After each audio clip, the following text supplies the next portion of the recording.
So more U.S. workers are quitting their jobs than at any time in at least 2 decades, signaling quite a bit of optimism among professionals while adding to the struggle that companies face trying to keep up with the recovery. So Spencer O'Leary is the CEO of ActiveOps, joining us on the KOGO News Live line. He helps companies with remote employees. And good morning, Spencer. Good morning, Ted. So there are a lot of people who, now that they've weathered the worst of COVID, are saying, no, I'm just not going to go back to the office. So why do they feel this way?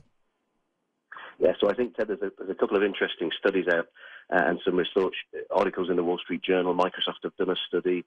There's some statistics coming out of Amazon where a huge proportion of workers are citing their preference to say, the Microsoft study said 40% of those interviews said if their employer couldn't accommodate more flexible working, some sort of work from home, work from the office, a hybrid work policy, then they would certainly consider quitting their job and working for an organization that could accommodate that lifestyle. So I think people's lives changed from 2020 through COVID, and there's those now who can't work back in an office. They've either moved locations, they've got childcare or older people care responsibilities at home, or they don't want to work from an office. They've got used to that more flexible lifestyle. They can do things around the home in the day.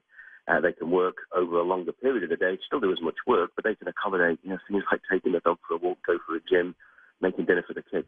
So people's lives have changed, and they don't want to go back to that way we had in 2019. Well, and it's the way that we've done it for years and years and years, and employee satisfaction has been pretty low. Is this signaling a kind of a shift in the power structure? So, employees right now seem to have the better bargaining position when it comes to making demands on the job. I think they do. I think it's going to continue as we go across the next 12 or 18, 24 months, where we're starting to see some employees who are saying, if you're not going to go back to the office, you take a pay cut. Whilst we're seeing other employers who are saying, we want great talent. We will allow you to work in this hybrid model, and we'll give you a pay increase if you come to work for us. So there's a real struggle between employers to retain good talent. And I think you're right. I think the power's shifted now to the employee who can dictate where and when they want to work.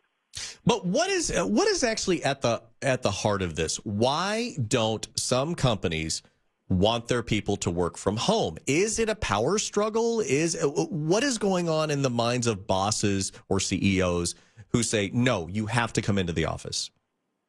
Well, a few things that we at ActiveOps help our customers with. We work with customers all across the United States and Canada, and we help people implement a hybrid work model. We provide them with data and structure so that managers can manage people who are working from home. And most organizations haven't implemented that type of solution. And managing a hybrid workforce presents challenges. So if we think about the age-old art of management, which is making sure I've got enough work to keep my people busy, or I've got enough people to do the work that needs to be done.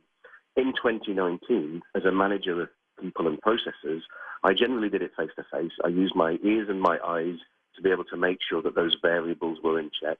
And that's how I made sure that my operation inside a bank, an insurance company, healthcare, was both optimized for performance and my people were looked after. They were managed appropriately and their well-being was okay. Now, as a job to do, that was hard in 2019 when I could see my people and I could hear my people. To now do that same job when I'm sat at home, I can't hear my people, I can't see my people, the job's got 10 times harder.